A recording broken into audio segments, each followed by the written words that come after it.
السلام علیکم ورحمۃ اللہ۔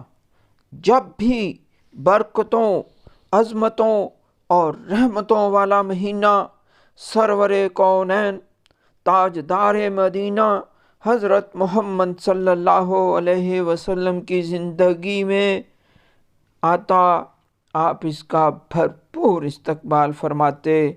جناب انس رضی اللہ تعالیٰ عنہ فرماتے ہیں، جب رجب کا مہینہ آتا تو خدا کے رسول یوں دعا فرماتے، اے اللہ ہمارے لیے رجب اور شعبان کے مہینوں میں برکت فرما اور ہمیں رمضان کے مہینے تک پہنچا۔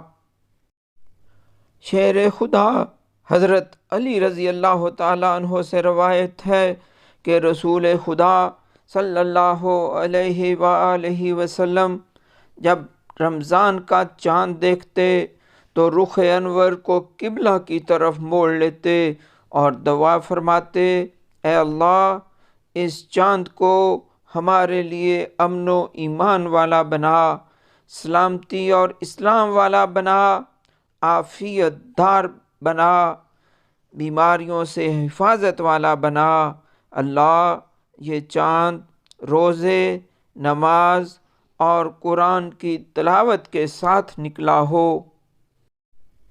اے اللہ ہمیں رمضان کے لیے اور رمضان کو ہمارے لیے سلامتی و عافیت کے ساتھ رکھیے۔ اے اللہ رمضان اس حال میں مکمل ہو کہ آپ نے ہماری مغفرت فرما دی ہو اور ہم پر رحم فرما دیا ہو، ہمارے قصور معاف فرما دے۔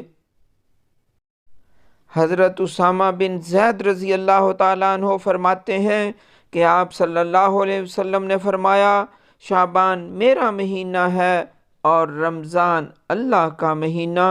رمضان کی نسبت اللہ سے منسوب فرمائی، لہٰذا اس بابرکت مہینے کو جس کی نسبت اللہ کے ساتھ ہے، جو لوگ اس بابرکت مہینے کو پائیں، ایمان اور صحت کے ساتھ پائیں، پورے مہینے کے روزے رکھیں، نماز با جماعت ادا کریں، نماز تراویح کا اہتمام کریں، تلاوت کا اہتمام کریں، صدقات و خیرات بڑھا دیں، زکوٰۃ کی ادائیگی کریں، محتاجوں کی مدد کے لیے کمر بستہ ہو جائیں۔ یہ رب کے انعامات کا مہینہ ہے، یہ نیکیوں کا موسم بہار ہے۔ اس ماہ مقدس میں ہر فرض کا ثواب 70 گنا بڑھا دیا جاتا ہے۔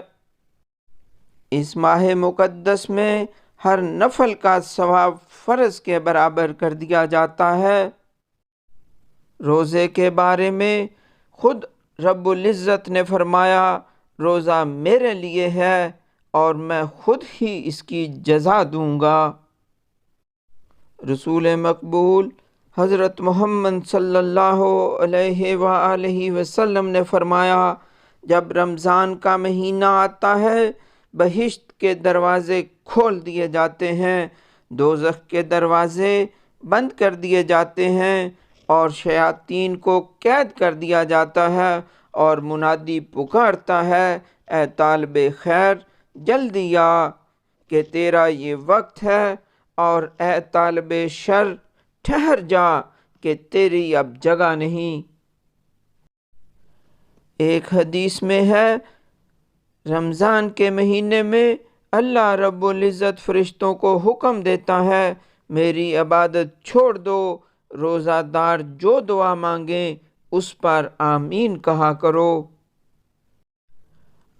اللہ رب العزت کی بارگاہ میں یہ دعا ہے کہ اللہ تعالیٰ یہ مہینہ جس کو عطا کرے، اس مہینے کی برکتیں، رحمتیں، عظمتیں اور مغفرتیں بھی عطا فرمائے۔ جو اس مہینے کا خوش دلی سے استقبال کرے گا، قیامت والے دن یہ مہینہ، یہ رمضان کا مہینہ، یہ رمضان کے روزے اس کی شفاعت کریں گے۔ روزے قیامت قرآن شفاعت کرے گا، اور رمضان کا مہینہ شفاعت کرے گا۔ اس مہینے کی قدر کرنے والا رب کی جنتوں میں جب داخل ہوگا تو روزہ داروں کے لیے مخصوص دروازے سے جنت میں داخل ہوگا۔ اللہ تعالی ہمیں اس مہینے کی قدر کرنے کی توفیق عطا فرما۔